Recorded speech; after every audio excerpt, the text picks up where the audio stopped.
खुशी से मामूर, हंसते, नाचते और गाते ये हैं ऑस्ट्रेलवी फौजी, जिनकी वतने अजीज से मोहब्बत ने दुनिया में पाकिस्तान को तन्हा करने की भारतीय साजिशों का करारा जवाब दिया।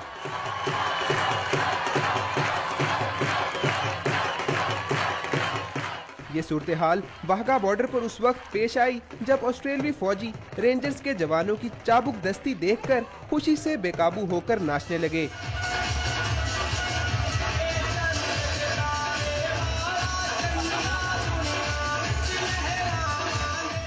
रेंजर्स एहलकारों ने भी गर्मजोशी का मुजाहरा करते हुए ऑस्ट्रेलवी फौजियों को सलामी पेश की।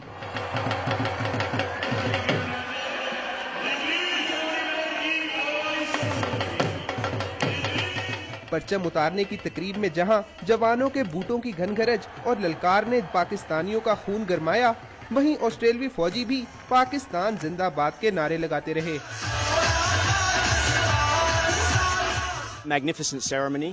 We're having a great look at Pakistan, and we can say to the world that Pakistan is open for business, and we're happy to be here. That was unbelievable. I've never seen anything like that in 34 years on this planet. It was amazing. So to be a part of that, to have the boys here to watch that was very special. So thank you, Pakistan.